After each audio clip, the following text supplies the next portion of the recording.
The meeting between old friends China and Russia on Thursday served to tell the world that they have each other's backs.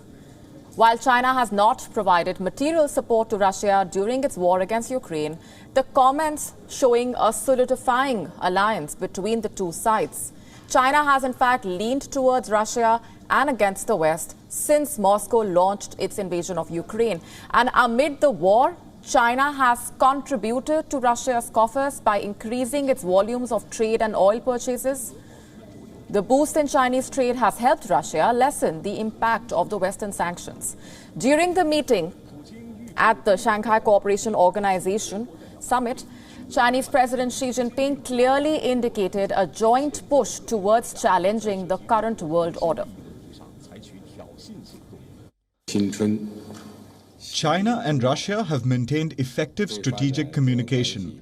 In the face of changes in the world, times and history, China is willing to work with Russia to demonstrate the responsibility of a major country, play a leading role, and inject stability into a turbulent world. Putin had started those talks by acknowledging Chinese concerns over the war in Ukraine, but he also highlighted the foreign policy tandem between Moscow and Beijing. China's rise over the last few decades has been unprecedented. It is expected to overtake the US economy in the years to come, and it's natural that China would want to shake up the present West-centric world order and position itself as a major power center.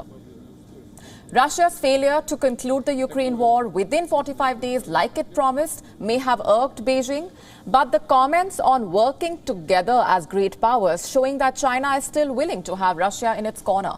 And this is despite how the West views Russian aggression.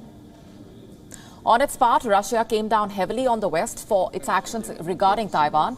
Putin reiterated that he is with Xi Jinping and has no qualms over how the Chinese leader deals with Taipei.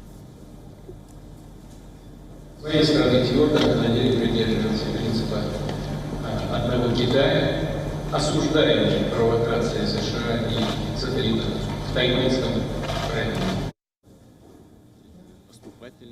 The meeting sent alarm bells ringing in Washington and Taipei, the White House reiterating that there should not be any meetings on the sidelines with Russia and that the entire world should be lined up against what Vladimir Putin is doing. In fact, the US says it is not the time for any kind of business as usual with Vladimir Putin. The US State Department spoke about new measures to deal with Moscow. There's also the unintended consequences that could come with designating Russia as a state sponsor of terrorism. We believe that there are more targeted approaches that we could take that would hold the Russian economy and the Russian government to account, to continue to impose those massive costs and consequences without incurring those unintended consequences. Taiwan has also raised concerns over Russia-China meeting, Taipei saying that ties between Moscow and Beijing were a threat to global peace and that the international community must resist the expansionism of authoritarianism. Just before Russia invaded Ukraine in February, China and Russia declared a no-limits partnership, and time will tell how this alliance will reshape the world in the days to come.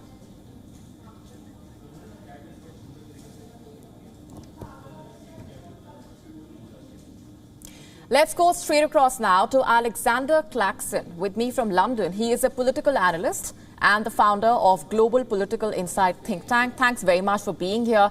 Let me begin by asking you for your assessment of the messaging that came in from that meeting that was held between the leaders of China and Russia, and how this friendship has deepened, the ties have been growing following the Russian invasion of Ukraine. Well, on the one hand, the ties have indeed deepened between Russia and China, particularly from Russia's point of view. The relationship with China is very much necessary. Russia obviously lost many friends following the invasion of Ukraine, and so China remains one of the only few major powers alongside India, that are willing to still cooperate with Russia. So in many ways, we are seeing a somewhat senior versus junior partnership between Russia and China, where China is becoming more and more a senior partner in the relationship, whilst Russia is more of a junior partner. So whilst the relationship is indeed deepening between the two countries, I would argue that Russia needs more from China than China needs from Russia.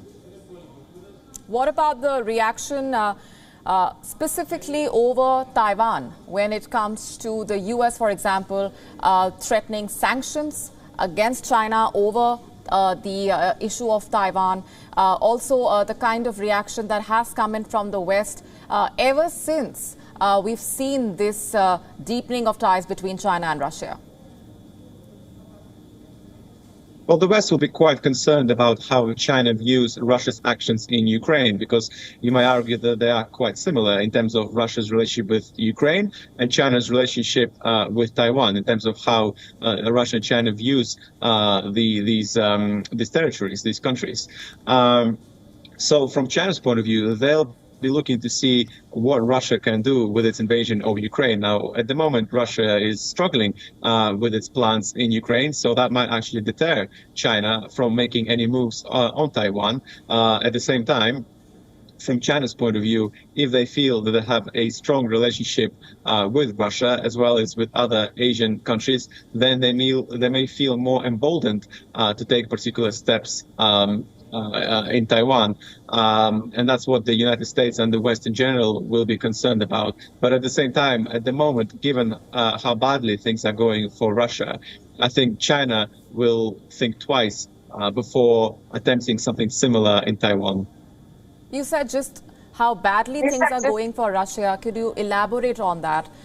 Because looking at the ground situation in Ukraine, there have been concerns over the Russian strategy. Well, as you know, Russia has lost some territories over the past week to Ukraine after the successful counterattack by Ukraine.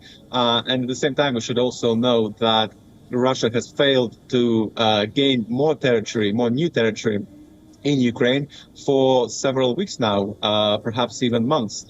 So Russia is struggling to make progress on the ground in Ukraine. Secondly, we know about the economic challenges that Russia is facing as well due to the sanctions.